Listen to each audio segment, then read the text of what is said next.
Dito naman tayo mga kababayan. Sa mga hindi pa nakapag-like dyan, like po kayo, no? Pantay po natin yung like. 3,000 tayo, 500 pa lang yung like. Baka naman. Sabi ni Pokemon Pikachu, putang ina, paano ka papaniwalaan kung hindi nga totoong pangalan at hindi mo totoong mukha ang nandyan? Sabi dito, sa korte at abogado lang kayo maniwala, huwag sa content lang. Poki ng ina, kung ako papipiliin, mas maniwala ako sa content. Bakit? Bawat content dito may pruweba. Sa korte, kahit alam mo na nagnakaw, kahit alam mo na 7 artikulo, yung impeachment, i-dismiss pa. Ngayon, tanungin kita Pokemon Pikachu na isang DDS na bobo. Paano mo makonvince ang mga kakamping at loyalista na nanonood sa akin ngayon na maniwala sila sa korte at sa abogado? Kung mismong yung nasa korte at yung nasa abogado, yun pa yung magpapadismiss na alam naman ng taong bayan kung hindi masabi-sabi kung saan dinala ang pera sa confidential fund. 'Di ba? Kahit ako, isang ordinaryong tao, bakit ako maniniwala sa abogado at sa husgado kung sila mismo tutol na ma-impeach si Sara? 'Di ba? Yan ang problema sa inyo. Papaniwalain mo sa abogado, papaniwalain mo sa husgado. Ipukin ng ina, yung abogado nga sa Pilipinas, ayaw nga tumulong sa ating bansa, ayaw nga tumulong sa ating presidente, kaya nga pinalitan at sinibak. Diba? Soljen Guevara. Yung abogado nga dyan ni Tebes. Alam niyo makasalanan si Tebes, abogado pa rin. Hindi ko nilahat, abogado Kay Marcoleta nga lang 2,000 na consume na kuryente libre. Asaan? Nakapanumpa na, ilang linggo nang nakalipas. Di ba? Kaya alam mo sa totoo lang Pokemon Pikachu, kung kabubuhan lang naman ang ipagkalat mo dito sa aking live, huwag mo nang ituloy. Bakit? Mapapahiya ka lang. Tandaan mo, ito si Kent Garcia. Matagal na tong trabaho ni Kent. Di ba? Dito tayo, mga kababayan, kay Sara Duterte at kay Leni Robredo. Ito na, mga kababayan. Noon, kung naalala ninyo, mga kababayan, si Sara Duterte, tinawag niya na peking Vice President si Leni at tinawag din ni Digong na si Leni daw ay lutang. Di ba? Tama ba ako, mga kababayan? Is it wrong or not? Is it wrong or correct? Yung aking sinasabi, mga kababayan. Noon, tinatawag ni Sara si Leni na lutang at peking Vice President. Pero ngayon, mga kababayan, tatanungin ko kayo, sino ang mas may silbi? Si Leni o si Sara? Di ba? Bakit hindi natin subukang i-research at tignan comparison kay Leni at Sara? Di ba? Leni versus Sara achievement. Dito natin malalaman. Achievement, mga kababayan. Kasi, actually, sa totoo lang sabi ko nga, eto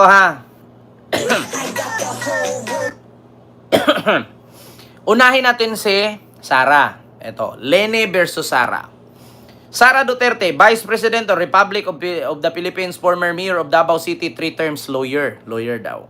Former Secretary of Education, former Regional Chairperson, hugpo ng pagbabago, military reservist, at advocate of peace and order programs, political strategies, strong supporters of federalism. Ayan, key figure in strengthening Duterte's political influence, lead Davao City Infrastructure Economic Growth Initiative. May kaso nga si Bongo dito Prominent Speaker of National Security and Governance. Ayan, oversaw disaster response and public safety program in Davao. Expand public health care and social welfare program in Davao, strengthen local business and investment. Climate in Davao maintained high public approval ratings through political career. Dito tayo kay Leni. Former Vice President, Congresswoman, lawyer, social development advocate, NGO leader. Yan lang si Leni na tinawag ni Sarang lutang. Ngayon, ang tanong, bakit sa lahat ng dumaang Vice President ng Pilipinas, si Sara Duterte lang ang bukod tanging kauna-unahang Vice President na mai-impeach? Di ba? Bakit ka lang din na naman comparison kay VP Sara and kay VP Lenny. Pakinggan natin ang taong to regarding daw sa kay VP Lenny and VP Sara. Eto na mga kababayan. Confidential expenses. 125 million Sara Duterte, Lenny Robredo, 0. Walang confidential fund si Lenny Robredo nung siya ay Vice President. Pero si Sara, 125 million ubos in just 11 days. 500 million confidential fund from Office of the Vice President and the Department of Education. Kay Mama Lenny, wala. 0. Pagdating sa securities, sa mga bodyguards, si Mama Lenny meron lamang 75 bodyguards. Samantalang si Sara Duterte meron pong 433 bodyguards. Diba? Ang layo. Yun ang matindi. Lenny Robredo, simula nung nag-Vice President, 75 lang ang bodyguard. Sara Duterte, simula nung nag-Vice President, 433 bodyguards. At nung nag-Vice President si Lenny, napakaraming proyekto hanggang ngayon, tuloy-tuloy pa rin. Pero si Sara, simula nung umupo bilang Vice President ng Pilipinas, ang isang programa niya ay ang libro. Ang libro, kapag nabasa ba ng bulag, nagkakaroon ng mata? Hindi, di ba? Ang libro, kapag nabasa ng isang lumpo, nagkakaroon ba ng paa? Hindi rin. Ang libro, pag nabasa ng mga senior citizen, nagkakaroon ba sila ng maintenance? Hindi rin.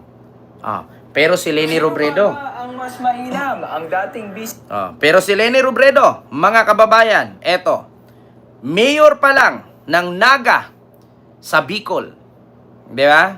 Eto na, People's Tonight, housing project agad. Mayor pa lang ng Bicol yan, housing project agad. Basahin natin. Hindi lang to basta-bastang housing project. Housing Digitalization Initiative, tinalakay ng Naga at Quezon City LGUs. Nakipagpulong si dating Vice President at Naga Mayor-elect Lenny Robredo kay Quezon City Mayor-elect Joy Belmonte upang talakayin ang mga best practices ng Local Government Unit or LGU sa pabahay at digital governance. Mainit na tinanggap ng Mayor-elect Robredo sa Quezon City Hall, kung saan ibinahagi ni na Mayor-elect Joy at City Administrator Mike Alimurong ang mga pangunahing inisyatibo ng lungsod tulad ng fully online process ng business transaction sa lungsod. Sa totoo lang mga kababayan, sa Quezon City po, napakabilis po. Pag kumuha ka ng health permit, kumuha ka ng basta lahat ng mga working permit, mga mayor's permit, 3 hours, andyan na agad. Ito po yung tinuturo at tinatalakay ni Mayor Joy Belmonte kay Lenny Robredo, ang fully online process ng business transaction sa lungsod. Pagtatayo ng District Action Office, QC Citizen ID Development System para sa Public Library at Health Department, at sa QC Birth Registration Online. Ibinahagi din ni Mayor-elect Joy ang interes ng bumuo ng Sister City Partnership sa pamagitan ng Quezon City at Naga City upang higit pang mapalalim ang ugnayan at kooperasyon ng dalawang lungsod. 'Di ba? Kita nyo, mga kababayan, Naga City, wag niyong ismulin. Gagayahin kung ano ang ginawa ng Quezon City. Di ba? Ito dapat nasa mababa ka pa lang. Nasa mababang level ka pa lang ng pagiging politician. Mayor ka pa lang. Dapat ang pananaw mo sa iyong lalawigan at sa iyong mga constituent, dapat advance. Di ba? Kung kayang gawin sa Quezon City, dapat kayang gawin sa Naga, sa Bicol. Dapat ganun, Sara. Hindi yung puro ka lang kuda. Pasyal dito, pasyal doon, allowance dito, allowance doon. Saan galing? Sa taong bayan. Hindi ka ba nahihiya? Di ba? Tapos ito yung sasabihin ninyong Lenny Robredong lutang, walang alam, at sabi pa ng tatay mo, mag-resign na lang. Di ba? Tignan mo ngayon. Yung sinabi mong peking Vice President noon, mas may saysay at makabuluhan at may silbi kaysa sayo ngayon. Tignan mo. Vice President ka nga, pero nakatatak sa isipan ng mga anak mo kung ano ang kabulastugang ginagawa mo. Biruin mo, proud kang tawaging Vice President ka, pero wala kang kwenta. Di ba? Proud kang tawaging Vice President ka, pero wala kang proyekto. Hindi ka ba nahihiya? Kung ako, sa part ni Sara, mag-resign ako. Bakit? Tumatanggap ka ng sahod mula sa tax ng taong bayan, tapos minsan nanakawin mo pa. Tapos wala kang kwenta. Di ba? How comes na nangyari sa ganyan? Yung tinawag ninyong lutang, yung siniraan mong mga politician sa kada sorte kung saang lugar ka pumupunta, yun pa yung may mga nagawa kaysa sayo. Hindi mo naisip, pumunta ka ng Maynila, binakbakan mo yung mga kongresista doon na mas may nagawa sila kaysa sa yung nag-iikot ka kung saan-saang bansa. Yung kongresistang pinunta mo sa Batangas na siniraan mo, mas may nagawa pa kaysa sayo, hindi ka ba nahiya? Tapos yung Vice President noon na 75 lang ang bodyguards at samantalang sa'yo 433, saan ka kumukuha ng kapal ng mukha? Kumukuha ka ng 433 bodyguards, bakit ka nga igagard kung wala ka namang saysay? Samantalang noon, si Leni Robredo, 75 lang ang bodyguard, na ang threat ng buhay niya ay hindi niya alam baka bukas ipatumba siya ni Digong. Di ba? Hindi ba kayo nahiya kung balikan natin yung mga sinasabi ninyo noon? Di ba? Sasabihin ninyong lutang, sasabihin ninyong walang alam. Tapos ngayon, yung sinasabi ninyong lutang, yun pa yung mas may silbi at may nagawa, nakabuluhan kaysa sa inyo ngayon. Tignan ninyo mga ginagawa ninyo. Kapag may bagong na-promote, sisirain ninyo. Kapag may bagong na itinalaga, pagtatawanan ninyo. Samantalang kayo, wala namang kayong nagawa. Kundi ang puro kuda, puro yaw-yaw. Pag may mali sa lugar ninyo, isisisi ninyo sa presidente. Samantalang kayo, tumatanggap naman kayo ng sahod. Diba? Kapag may kapalpakan sa bansa, isisi ninyo sa presidente. Samantalang kayo, sinasahuran din naman kayo. Kapag dumami ang droga, sisihin ni Baste, presidente. So anong kwenta niya pagiging mayor sa Davao? Kapag nagkakadeleche-leche ang road rage sa ibang lugar, ang sisihin nila, presidente. Samantalang may mga tinalaga namang LGU doon. Diba? Biruin ninyo, yan ang sakit ng mga Duterte, mga kababayan. Kapag binaha ang lugar nila, sisihin presidente. Kapag nilindol ang lugar nila, sisihin presidente. So anong kwenta nila? Diba? Tignan mo, nakakahiya ka. Sinuportahan pa naman kita noon, nung panahon na Vice President si Mama Leni, at grabe pa ang sabi ko, lutang. Samantalang yung lutang na sinasabi mo, yun pa yung may pakinabang, kaysa sa'yo, disente daw di umano. Pero tignan mo, sinuka ka na ng taong bayan. Di ba? Tama ba ako, Mr. Chair? Di ba?